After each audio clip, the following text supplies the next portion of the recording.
In the shadowed halls of global diplomacy, the United States' decision to impose sanctions on China's semiconductor industry was far more than a strategic maneuver. It was a bold declaration of tech supremacy. Aimed at curbing China's access to advanced chip technologies, the sanctions were driven by national security concerns. U.S. officials feared that semiconductors could strengthen China's military capabilities and cyber infrastructure.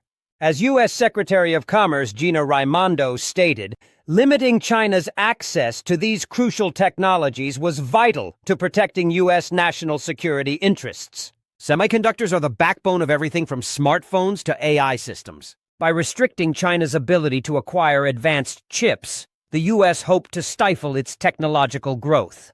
But in its attempt to weaken a rival, the U.S. inadvertently sparked a global tech rivalry that transcended borders, fueling geopolitical tensions and reshaping global supply chains.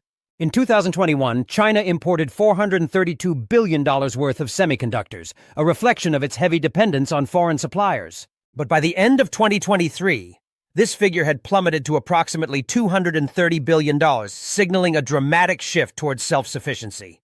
The drop wasn't just a trade decline, it was a strategic pivot, fueled by state-driven initiatives like Made in China 2025, which funneled billions into domestic semiconductor manufacturing. Companies like Semiconductor Manufacturing International Corporation, SMIC, have been at the forefront of this transformation, ramping up production to reduce reliance on Western technologies.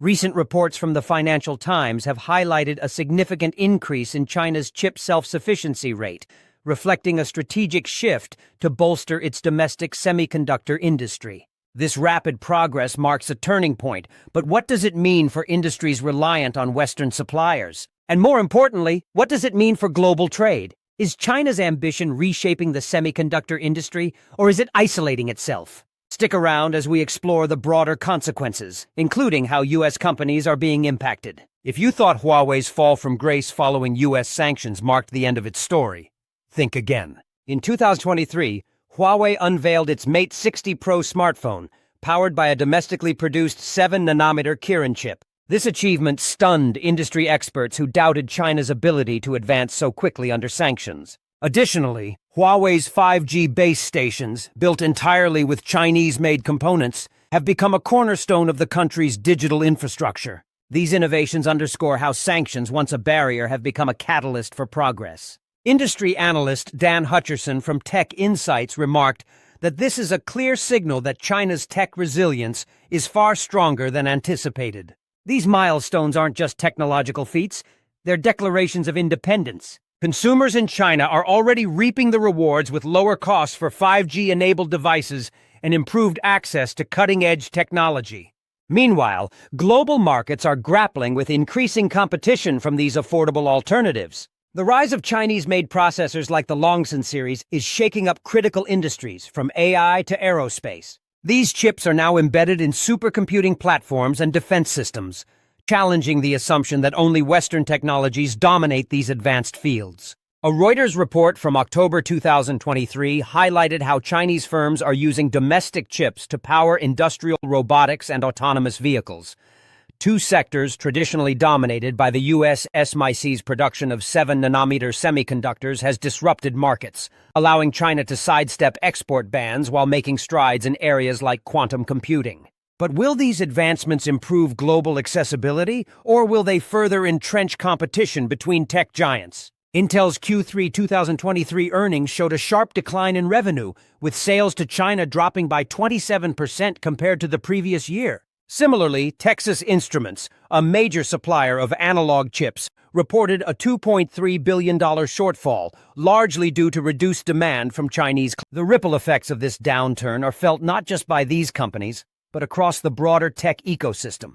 As Chinese firms ramp up domestic production, U.S. companies lose a critical revenue stream that once accounted for up to 30% of their annual sales. This raises an uncomfortable question. Are the sanctions backfiring economically for the U.S.? In 2020, China's share of global semiconductor manufacturing was 15%. By 2023, that figure had nearly doubled, reaching 30%. This growth is largely attributed to government subsidies and strategic partnerships with allied nations. According to a 2023 report from the Wall Street Journal, Chinese chip makers have built over 50 new fabrication facilities in the past 2 years. This expansion not only diversifies global production, but also creates competition for established players like Taiwan's TSMC and South Korea's Samsung. How will this rapid expansion affect product pricing for everyday consumers, and will the changes extend beyond the tech industry?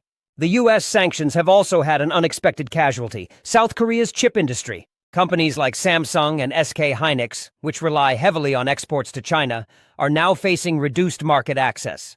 Meanwhile, China's advancements in DRAM and NAND technologies are closing the quality gap. Samsung's semiconductor division reported a 12% revenue drop in Q3 2023, while SK Hynix experienced its largest profit loss since 2017. Both companies are scrambling to adapt to a market where Chinese competitors are increasingly self-reliant. Will South Korea's legacy of innovation help it regain its edge? Or is this a permanent shift? China's impact goes beyond hardware. Its domestically developed chips now power data centers, telecommunications networks, and AI platforms across the country. Companies like Alibaba and Tencent are replacing imported processors with homegrown alternatives. In 2023, Nikkei Asia reported that over 60% of China's cloud computing infrastructure now runs on Chinese-made chips. The tech landscape is changing, and the battle for semiconductor supremacy is far. This transformation is reducing reliance on foreign suppliers and strengthening the resilience of critical infrastructure. For consumers, the shift has already had a noticeable impact. The cost of electronics in China has stabilized, and devices powered by domestic chips are becoming more accessible due to their increased availability. Meanwhile, global markets are feeling the ripple effects, with potential shortages or price hikes in regions that rely on imports from China. However, can such rapid growth be sustained without compromising quality?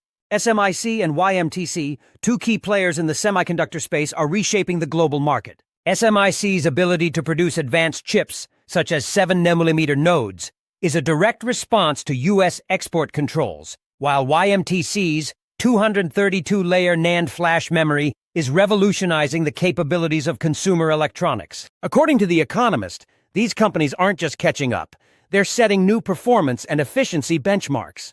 Their rise is challenging traditional industry giants like Intel and TSMC, shifting the balance of global influence. Sanctions aimed at limiting China's technological progress have instead fueled its advancement. In response, the U.S. has begun exploring countermeasures, such as fostering domestic innovation through subsidies, strengthening alliances with nations like South Korea, and encouraging private sector R&D to maintain a competitive edge. Will these strategies be enough to regain technological dominance? Restrictions on China have pushed the country to invest in R&D at unprecedented levels, with government spending on semiconductor research exceeding $20 billion in 2023 alone. MIT Technology Review noted that these sanctions have created a survival mindset among Chinese tech firms, spurring innovation faster than expected. This resilience raises an important question.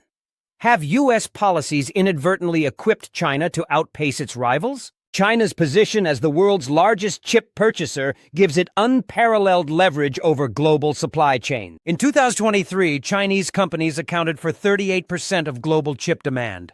This dominance has forced suppliers to adapt or risk significant revenue losses, even as U.S. export bans target Chinese firms.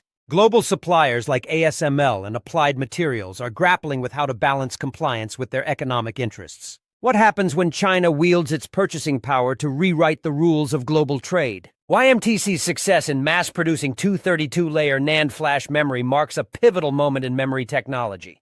This breakthrough, placing China at the forefront of high-capacity storage solutions essential for data-driven industries, has left competitors like Micron and Western Digital trailing behind. The implications are profound. Could this advancement shift the center of memory innovation from Silicon Valley to Shenzhen?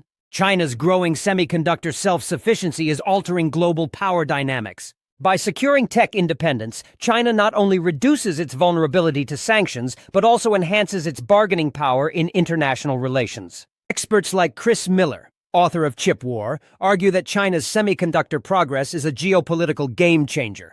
Could this signal the start of a new era where technological power reshapes alliances and economic strategies? However, the sustainability of this newfound independence raises questions. What challenges will China and the U.S. face as this conflict escalates? The US-China chip war is a cautionary tale of the unintended consequences of weaponizing technology. While sanctions were meant to stifle China's tech sector, they have instead accelerated innovation and deepened global fragmentation. As the world becomes more polarized, the risks of over-reliance on technological dominance become clearer. What does this mean for future conflicts? And can nations strike a balance between competition and cooperation in the digital age? The US-China chip war isn't just a story of rivalry. It's a case study in the unpredictable outcomes of geopolitics. To avoid further fragmentation, multilateral cooperation in innovation and trade policies may be necessary. International tech alliances could help stabilize markets while fostering shared growth. But will these efforts materialize? Or will competitive dynamics continue to escalate unchecked? As China rises from the ashes of sanctions to become a tech powerhouse, the global semiconductor landscape will never be the same. We hope you're enjoying this video. Please like and subscribe, and check out another video now on your screen.